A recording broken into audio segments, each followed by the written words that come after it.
Hello friends, I am Himanshu Kumar Singh, currently a first year engineering undergrad living in Jamshedpur, a beautiful city in the province of Jharkhand in India. So I had attended this special class by Himanshu Arora on financial literacy, in which he taught us how to budget our pocket money and also how to save from it and how to start investing right from a young age. So at the end of the session, he had given us an assignment.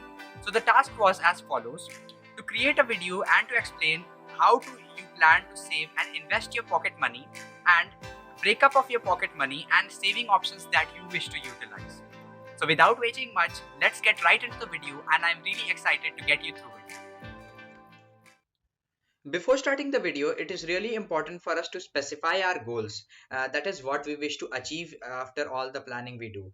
Goal setting is really important for any venture of ours, be it starting to learn to dance, play a guitar, learn 3D animation, and also in our career modes like exams, like where we wish to see ourselves after giving the exam, what is our target rank that we wish to achieve, and this really puts in a purpose and a drive in our preparation and planning.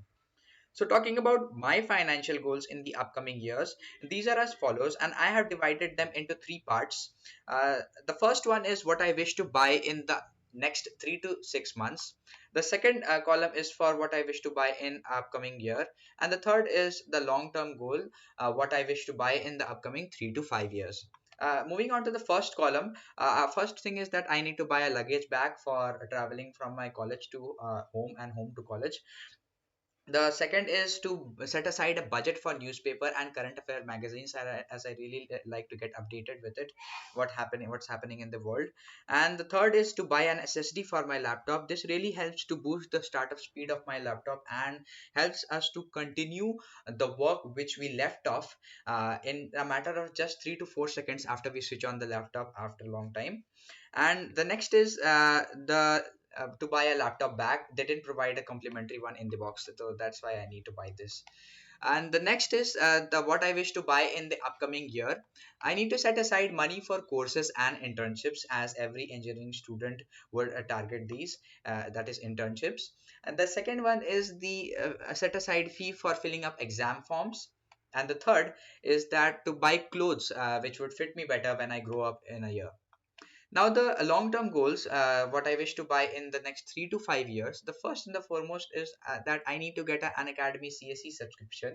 Here, CSE refers to the Civil Services Examination. I really wish to give myself an edge over other aspirants, as this is my target. And the next is I wish to upgrade my laptop. And the next coming to the next one, it is gifting my cousins. Now this is one of the oldest wishes that I had in my heart, and I really wish to accomplish this when I have my first salary. And the third sorry the last one is to set aside a part of salary for my parents. So this was all about my financial goals in the upcoming years, and now let's get into the pocket money budgeting part, in which I'll explain how I wish to achieve these goals. So let's begin with pocket money budgeting. As you can see behind me, I have laid out a plan which discusses all about my expenses, investments, and courses that I wish to buy from my monthly allowance that I'll be getting in a month from my parents. Before beginning, let me explain you with the parts of my plan. I have majorly divided my plan into five major parts. These are: the first one is income, the second is expenses, the third one is balance round 1 year, the fourth is investments, and the fifth one is balance round 2. And with it is some more investments which I'll get into later on in the video. Now, the monthly allowance that I get from my parents every month is rupees 4,500. And now I'll explain the expenses that I wish to plan from this monthly allowance.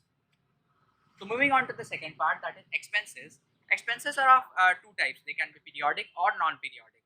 Periodic expense is something that we need to invest into in regular intervals, year by year, month by month, or week by week, as the case demands. For example, a periodic expense can be our mobile recharge. I've set aside rupees 199 for my mobile recharge, and an additional rupees 80 for data add-ons that I would require at the end of the month.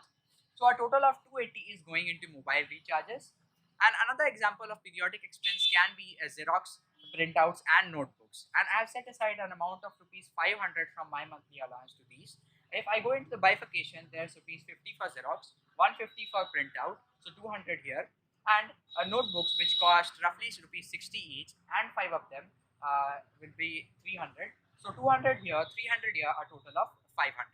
Now there are non-periodic expenses too. Non-periodic expenses can be of many types. For example, traveling, buying clothes, buying utility products such as a laptop or a phone, and even buying furniture.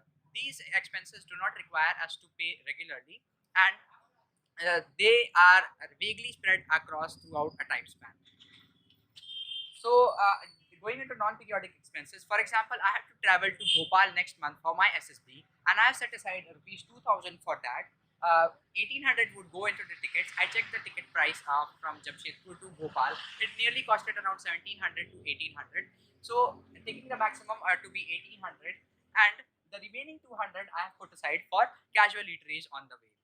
Now, see, I won't be traveling every month, right? There also has to be non-travel months, and funds need to be allocated for those months too. So, in those months, I have allocated this 2,000 into two parts, 1,000 would go into as emergency fund. And now, emergency fund can be anything. For example, medical emergencies, family emergencies, and etc. etc. And the additional 1,000 I have divided further into 500 and 500. I'll save the first 500, and the next 500 goes into casual eateries throughout the month. So now, once I have planned all my expenses in the month, let's go on to the third part of the plan, that is balance round one.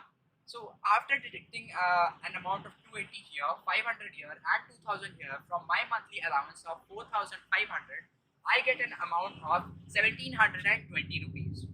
So whatever is after this part of the video is where the real investment or brainstorming has gone into. That is the fourth part of the plan, that is investments. Now, investments can be of many types. For example, long term, short term, and it can be on various self investments, investments on mutual funds to make money, and investment on money to make more money. So here I'll be discussing self investments, and in self investments I am allocating a sum of rupees 1200 from this 1720 rupees into an online certification course. Now, online certification course are various available on the internet. It can be machine learning, artificial intelligence, web development, 3D animation, hand lettering, graphics designing, and the list goes on. Here I'll be focusing on web development specifically because it is the most in demand. This is because due to the corona pandemic, most of the businesses are shifting their operations online, and they would require an interface, which is in this case a website, to represent themselves. For example, various coaching institutes in Kota are shifting their interfaces online, and they would require student database management systems, payment portals, and question paper setting frameworks on their websites. Also, India is one of the biggest startup hubs in the world, and many new startups would require websites, and they would hire freelance web developers to develop their websites and represent their companies online. So, according to me, web development is the right thing to invest into these days. So, I'm allocating this 1200 rupees into an online certification course of web development. Talking about web development, it takes nearly 4 to 5 months from scratch, and roughly 3 months with prior knowledge, which is my case. I did a bit of web development in my class 12th. So once I learn web development, we also need to look into the return on investment before investing in anything. So return on investment in this case is the average salary that I would get as a web developer. So the average freelance web developer salary is roughly around 6,300 per month. This is in India. Mind that this is in India, and this translates to nearly 75,000 in a year, and plus the experiences, projects, and the exposure that I get to add to my CV is another merit that I will get. So you can notice that I have put an asterisk marks beside this 75,000. This means that I'll be utilizing this 75,000 rupees into my plan further on in the video, and it can be assumed that I'll be working as freelance web developer for a year, and I'll be saving this amount.